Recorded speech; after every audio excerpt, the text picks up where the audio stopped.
In order to be able to record attendance for students, you first need to add them to an activity. Activities are sometimes referred to as groups or rosters, but we'll use the term activity from this point forward.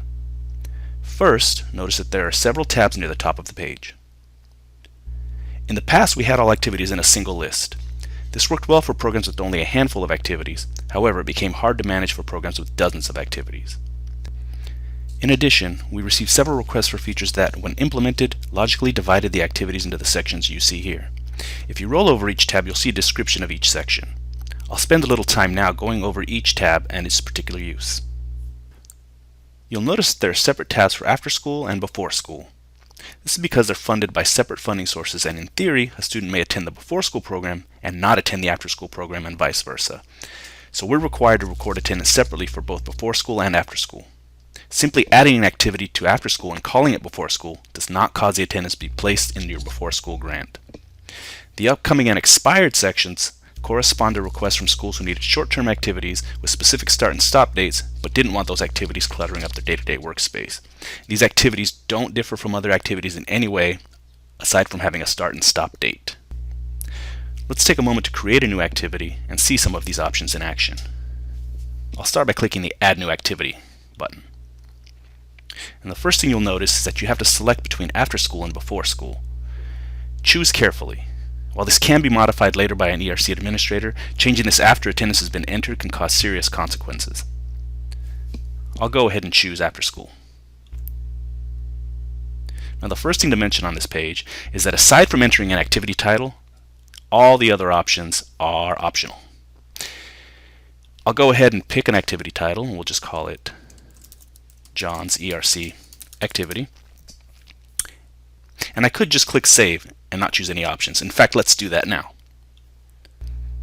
The second thing you'll notice is that each activity comes with an array of information.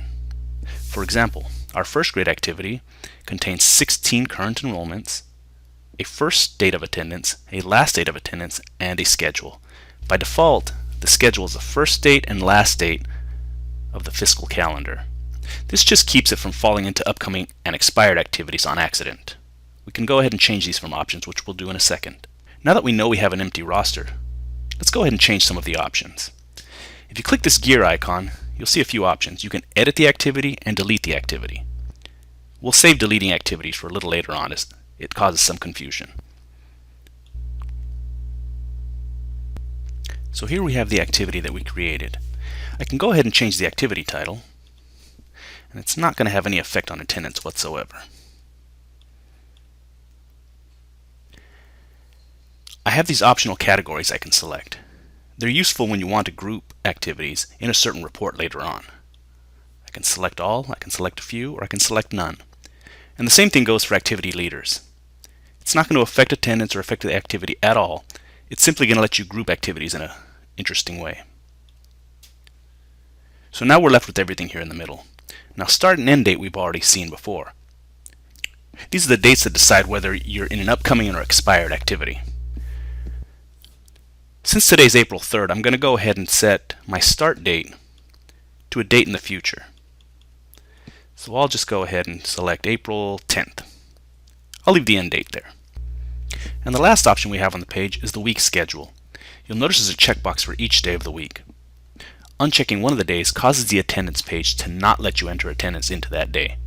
If, for example, in this activity I knew we weren't going to be running on Fridays, I would uncheck Friday, and the attendance page would not let me enter attendance into Fridays. This just helps when you're trying to avoid data entry errors.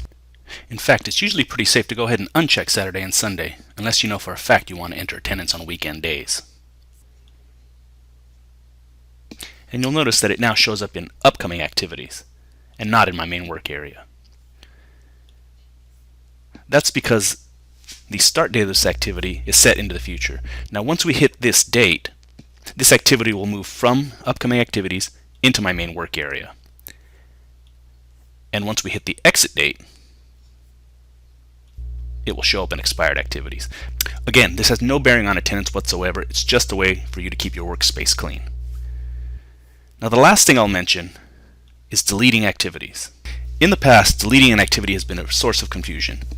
It bears repeating that the only way to truly remove attendance from the ERC system is to physically uncheck the attendance from the attendance screen.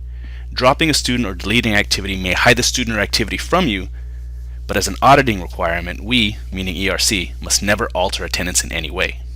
So if I delete an activity, the activity still exists and all attendance still exists. I can undelete it just as easily. And there it is. So remember that if you want to remove attendance, you need to physically go into the attendance page and uncheck attendance per student.